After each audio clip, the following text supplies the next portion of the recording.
Bonjour et bienvenue sur l'Académie du Web Design. Aujourd'hui, j'inaugure une nouvelle série de tutoriels, ou plutôt de bandes d'essai. Ces tutoriels, ces vidéos vont avoir comme but de vous présenter les principales extensions à utiliser avec WordPress, de façon à ce que vous ayez une meilleure vision de ce qu'elles pourraient vous apporter, de ce qu'elles pourront vous apporter, et surtout de comprendre est-ce que vous en avez vraiment besoin, est-ce que l'enjeu en vaut la peine, combien ça va vous coûter, voilà. Donc aujourd'hui on va démarrer cette série avec Elementor Pro. Alors on se retrouve sur le back-office de mon site. Et sur ce site, j'ai donc dans le thème graphique installé le thème Hello for Elementor, qui est un thème gratuit, qui a été réalisé par les programmeurs d'Elementor. Et j'ai donc installé également dans les extensions l'extension Elementor, l'extension gratuite. Alors installée plus de 5 millions de fois, donc une extension qui est éprouvée, qui marche très bien. Alors ça se suffit, cette configuration suffit pour des sites simples, on n'a pas besoin de passer à Elementor Pro dans ce cas-là. Par contre, on va avoir des limitations, et les limitations vont surtout jouer sur des éléments assez importants en fait de site. Notamment, une limitation qui va être importante, c'est pour la réalisation de vos menus, c'est-à-dire que sans Elementor Pro, on a moins facilement la possibilité de réaliser un menu, c'est-à-dire qu'il va falloir soit ajouter d'autres extensions gratuites de façon à pouvoir réaliser un menu qui soit cohérent, un menu hamburger. Et en fait, Elementor Pro, voilà donc le premier intérêt d'Elementor Pro, c'est de pouvoir réaliser facilement un menu.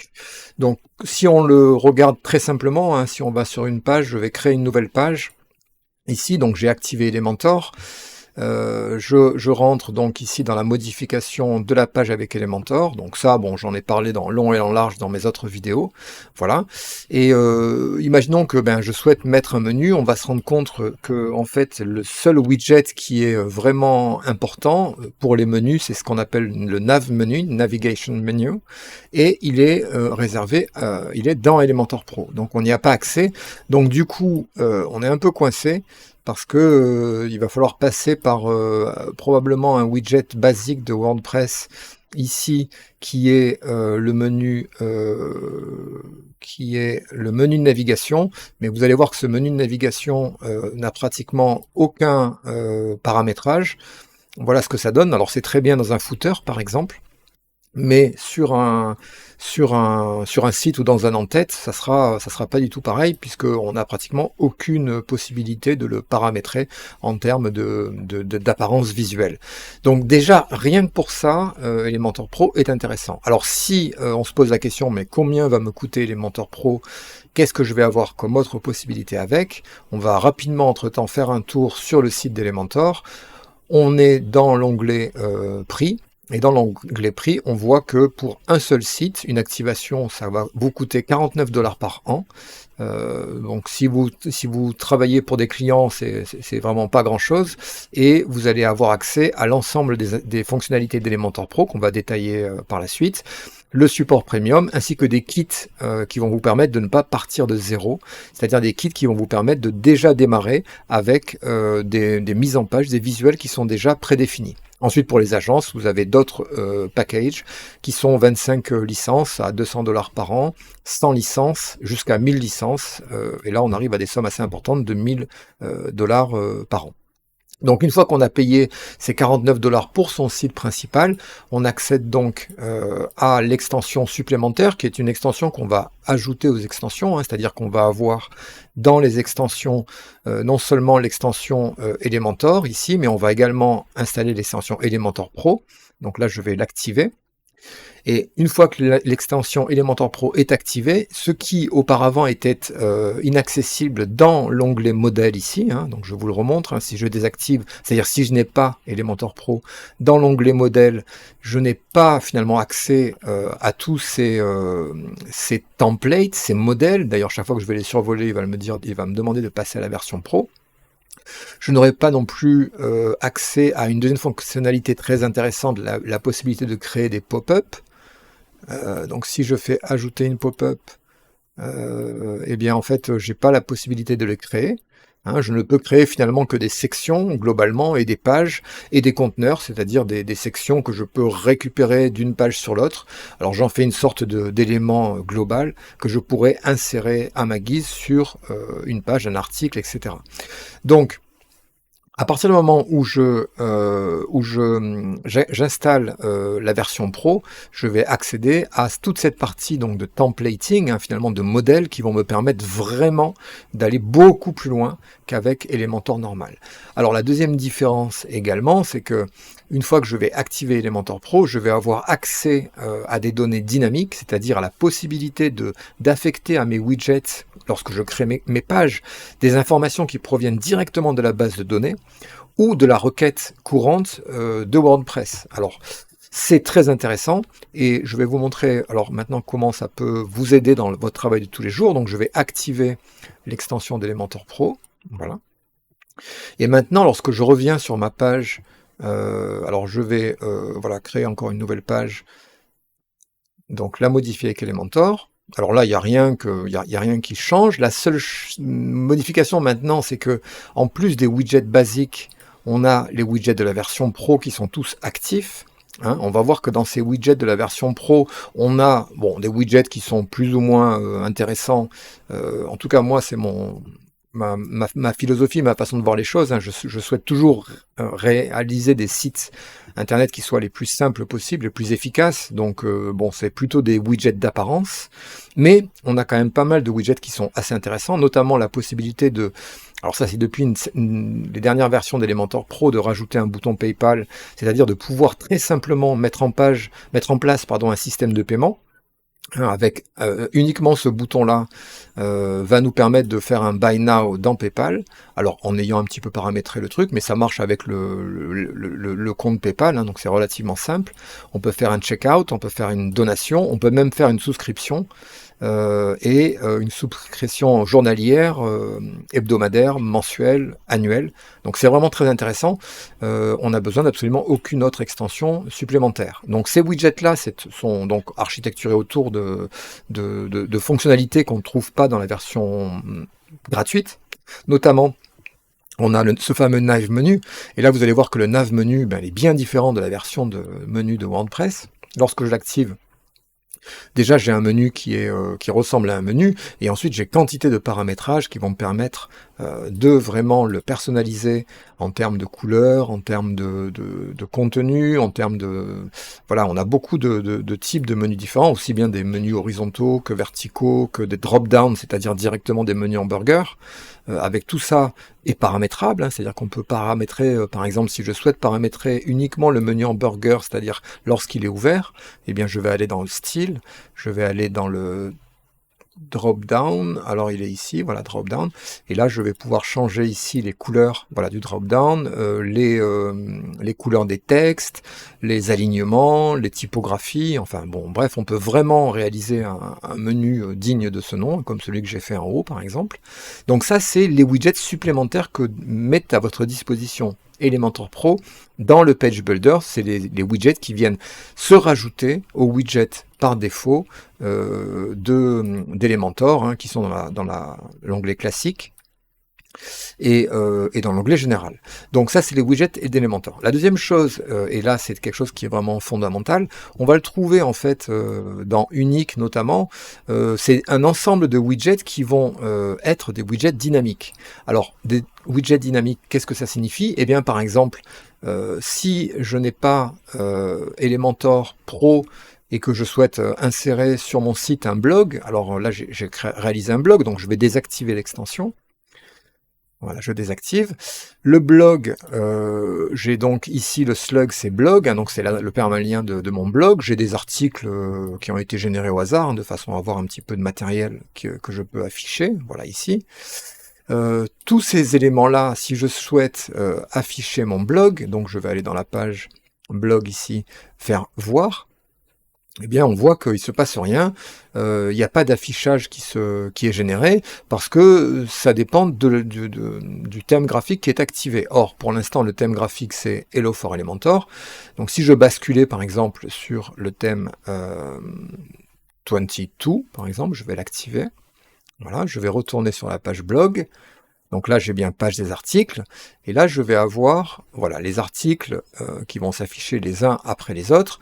Alors là, il y a des images à la une, c'est pour ça. Là, il n'y a pas d'image à la une, donc il n'y a pas de, elle ne s'affiche pas. Mais globalement, voilà ce qui va se passer pour l'affichage de l'archive de mes articles, c'est-à-dire que ça va dépendre du thème graphique que je vais avoir installé. Donc si je bascule sur un thème comme par exemple Astra, qui est un thème qui est beaucoup plus complet, lorsque je vais aller visiter mon blog, ici, voir, voilà, donc on voit que c'est déjà un peu plus abouti, et globalement, dans la personnalisation du thème, on va avoir un onglet, alors ça va dépendre évidemment du thème qui est actif, hein, mais on va avoir une section qui va être réservée pour le blog, alors là c'est ici, hein, sur Astra, et dans cette section-là, on va avoir la possibilité de paramétrer l'archive des articles, c'est-à-dire la page blog finalement, et ensuite l'affichage de chacun des articles, c'est-à-dire lorsqu'on va cliquer sur un article, on va tomber dans l'article lui-même. Alors là, c'est un article vide. Donc c'est un article vide, je vais aller voir un article où il y a un peu de contenu, voilà, comme celui-ci.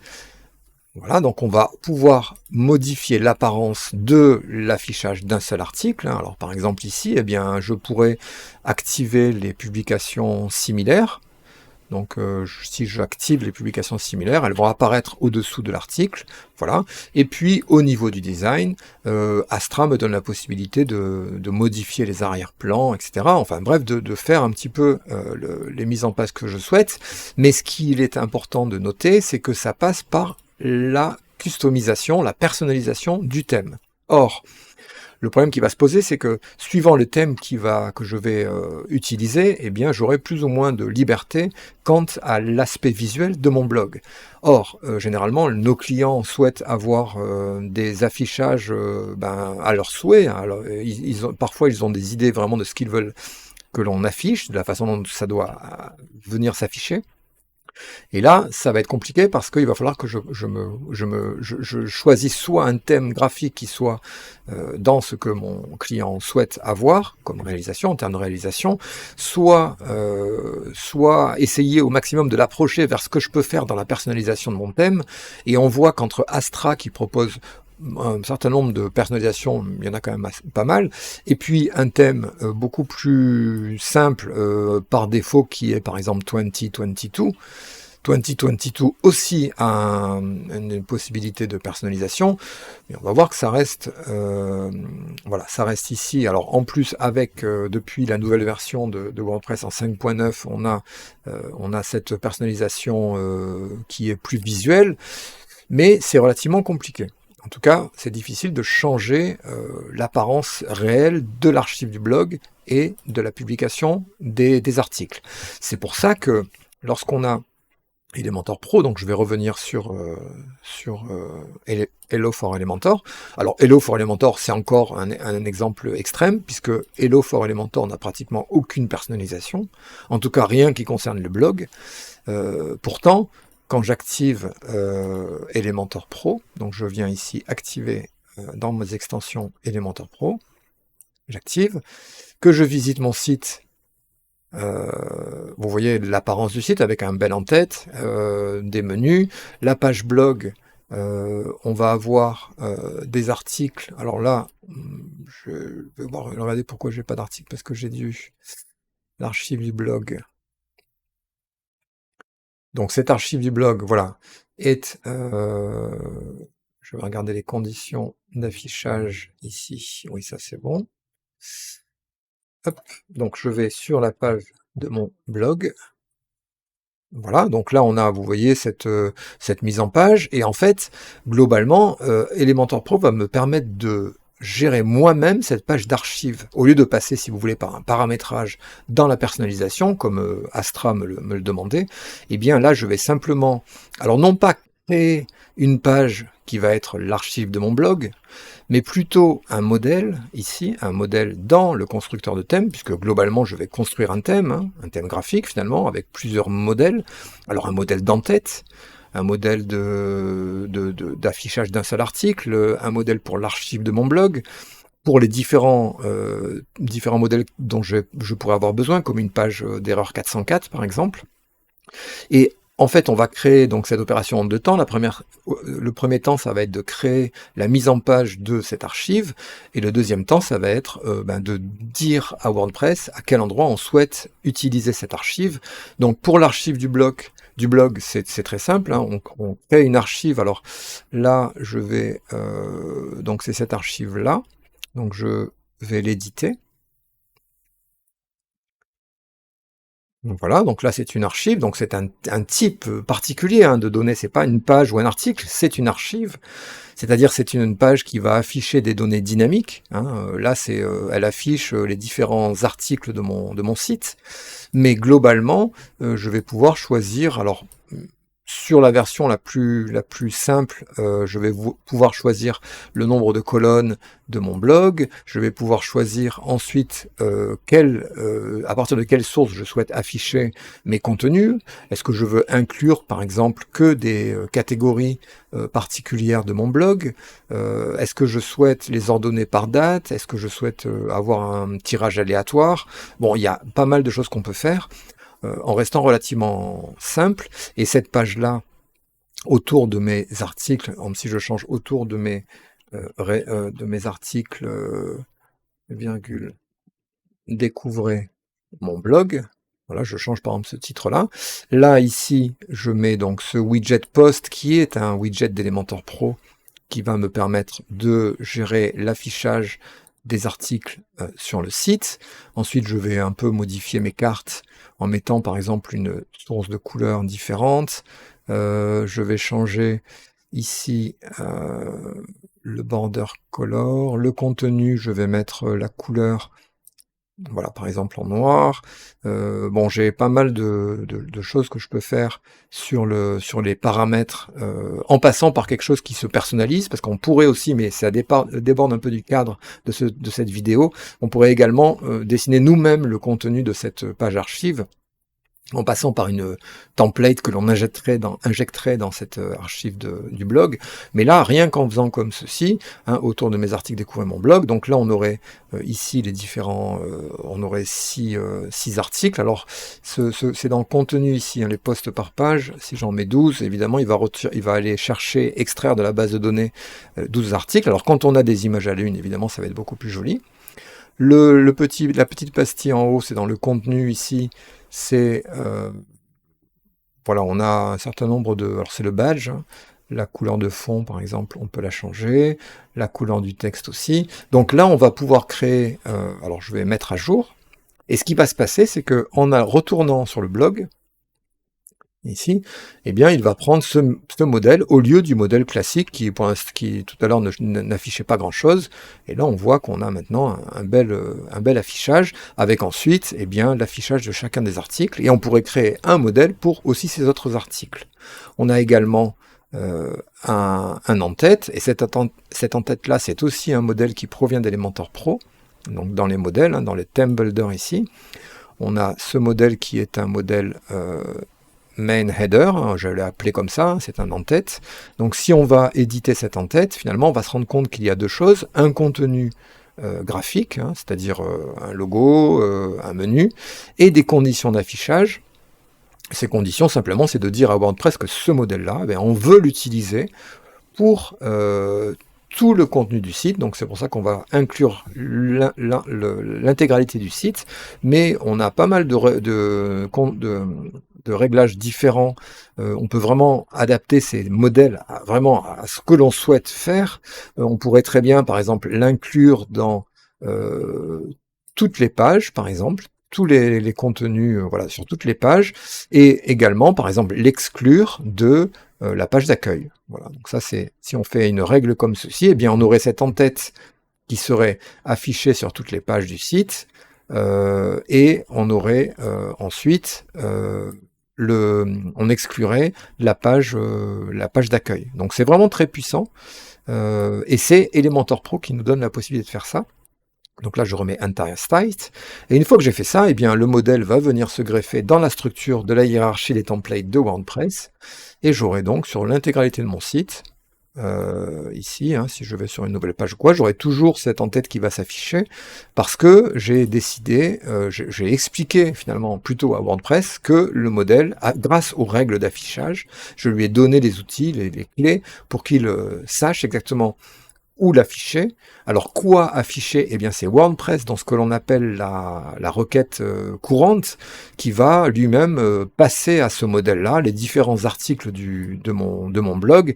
Et c'est pour ça que sur la page d'archives du blog, eh bien, on travaille le côté design d'un côté, mais on découple le côté programmation, puisque c'est WordPress qui lui-même va déterminer le contenu de chacune des boîtes dans la page d'archives.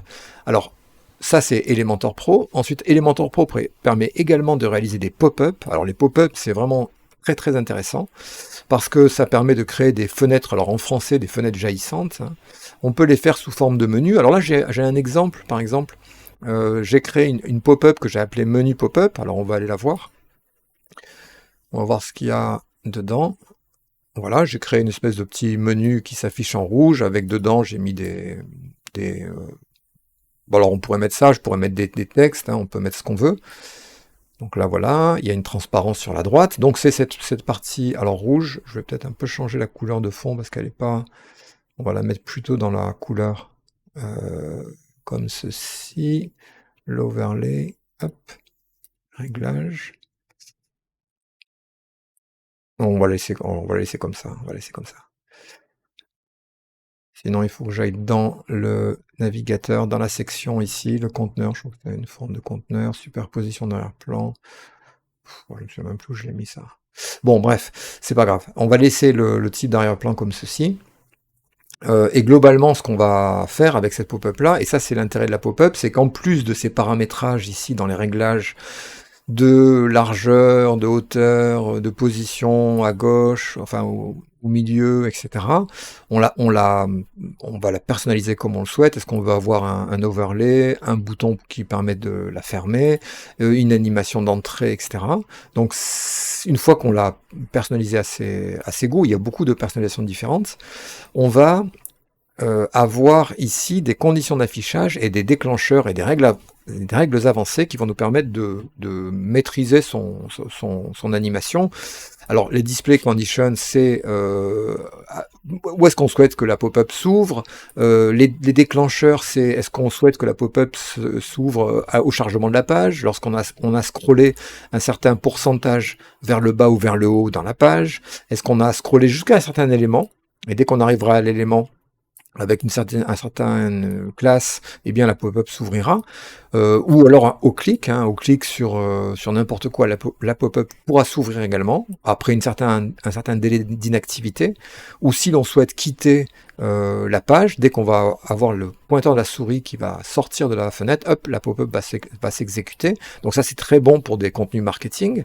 On a également des règles avancées, évidemment, pour pas que la pop-up, une fois qu'elle s'est ouverte par exemple, eh bien on va restreindre son nombre de vues, combien de fois par session, jusqu'à combien de fois elle pourra s'ouvrir si elle doit s'ouvrir sur un site en entier.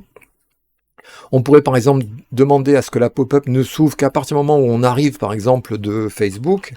Donc si je fais ça, eh bien la pop-up ne s'ouvrira que si le site précédent que j'ai visité ou sur lequel j'ai cliqué est Facebook. Donc on a beaucoup de personnalisation.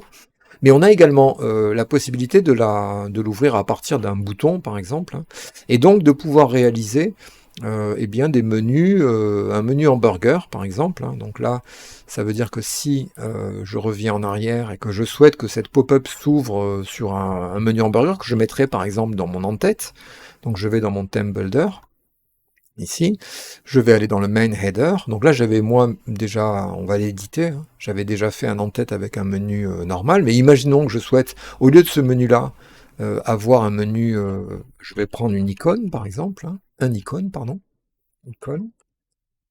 Bon, voilà, je vais le mettre ici, je vais le mettre au-dessous, ou même, enfin peu importe, hein, ici. Oui, c'est vrai que le conteneur s'affiche de bas en haut, c'est pour ça. Donc il faut que je le mette je vais le mettre ici. Donc cette icône là, on va mettre quelque chose qui ressemble plus à un hamburger. Alors bon, après on pourrait faire mieux, mais je vais mettre juste pour l'instant pour les besoins de tutoriel grip lines, hein, c'est cette icône-là.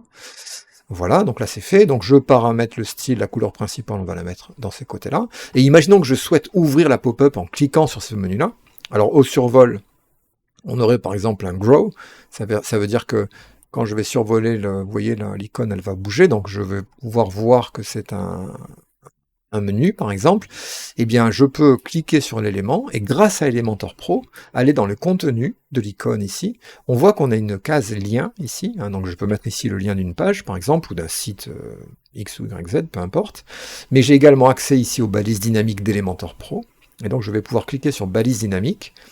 Et là, j'ai une section site, j'ai également une section action, et dans la section action, j'ai pop-up notamment. Donc je vais sélectionner pop-up. Dans le petit outil de réglage, je vais cliquer dessus, et là, je vais avoir la possibilité d'ouvrir une pop-up, de fermer une pop-up, ou de basculer l'état de la pop-up ouvert à fermé, et inversement. Donc je vais prendre ouvrir pop-up, je vais taper les 3 premiers caractères du nom de la pop-up, menu pop-up, voilà, donc là c'est fait. Donc ça c'est grâce à Elementor Pro, hein. Donc j'ai mis dans le lien finalement une donnée dynamique, hein, qui est l'ouverture d'une pop-up qui s'appelle menu pop-up, hein, que je sélectionnais en cliquant sur les réglages ici. Donc là je mets à jour mon menu, donc je vais lancer mon site maintenant, comme ceci. Alors hop, je recharge pour le cache, voilà, donc apparaît imaginons le menu, et lorsque je vais cliquer dessus, hop, voilà, le menu s'ouvre. Donc c'est très intéressant, si je clique, donc je peux, alors il y a des paramètres pour cliquer ailleurs pour la fermer, ou pour faire un toggle dessus, ou pour cliquer à l'extérieur pour la fermer, mais ça va permettre de réaliser n'importe quel type de menu, très simplement grâce à Elementor Pro. Alors Elementor Pro, dernier élément important, c'est aussi, comme vous l'avez vu, l'accès dans le builder à toutes les données dynamiques, c'est-à-dire que, imaginons que je souhaite mettre en bas de mon site un texte qui soit, alors je vais mettre dans un conteneur, et imaginons que je souhaite mettre par exemple ici copyright 2022 by Carbonel Media, par exemple, hein. Donc ça c'est ce qu'on va trouver souvent sur les sites. Vous êtes d'accord avec moi que en faisant ça, il va falloir que tous les ans je change tous les ans, en fait, la date, hein, parce que évidemment 2022 en 2023 ça ne marchera plus, si je veux que ça change tous les ans. Comment faire? C'est très simple avec Elementor Pro, donc je vais dupliquer pour avoir un deuxième exemple, je prends le titre, par contre là, ce que je vais faire, c'est qu'au lieu de mettre un contenu statique, je vais venir dans la balise dynamique d'Elementor Pro, rechercher ici, donc on va prendre ici un current date time, hop. Donc là tout de suite il va me mettre la date du jour, hein, puisque c'est dynamique, 23 mai 2022, 16h10. Je vais pouvoir cliquer sur la petite pince de réglage. Le format, je vais prendre uniquement un format custom, donc je vais prendre juste l'année. Donc je vais faire Y, alors ça c'est du PHP, hein, c'est pas compliqué. Donc là je vais avoir uniquement 22. Hein, mais j'aurai 2023 l'année prochaine. Et dans les propriétés avancées, je vais mettre en préfixe, je vais rajouter mon petit texte, hein, copyright, avec un espace. Ensuite, après, je vais rajouter by Carbonel Media. Voilà, avec un petit espace juste avant le by. Et voilà, j'ai réalisé, c'est identique au niveau de l'apparence. La seule différence, c'est que en bas, la date sera mise à jour tous les ans et j'aurai absolument rien à faire puisque ce champ est un champ dynamique qui provient en fait de la date courante, hein, qui est renvoyée, donc le système va renvoyer la date courante et donc current date time, et donc du coup, je peux faire ce que je veux et je pourrais rajouter dessus voilà, beaucoup de dynamisme. On a des formats qui sont prédéfinis où je peux moi-même créer, récupérer le format comme je le souhaite. Donc c'est très intéressant. Donc ça c'est Elementor Pro et on voit qu'avec un thème très simple comme Hello for Elementor, avec Elementor le plugin gratuit et avec Elementor Pro à 49$ par an, on arrive à faire des modèles enregistrés, c'est-à-dire des sections globales que je peux récupérer d'une page à une autre, des pop-ups, c'est-à-dire des fenêtres jaillissantes pour mes messages marketing. Je peux créer mon thème de A à Z, de façon à avoir, en créant un en-tête, un footer, le modèle de la page d'archive, le modèle de single article, un modèle de page pour faire exactement tout ce que je souhaite. Je peux même faire des landing pages directement à partir d'Elementor Pro. J'ai accès, grâce à mon plan, à des kits de design qui sont déjà prédéfinis. Alors ces kits-là, je vais juste terminer sur ça, vous montrer comment on y accède en fait. Quand on crée une nouvelle page. Attendez, je vais mettre ça à la poubelle pour pas foutre trop de bordel sur mon site.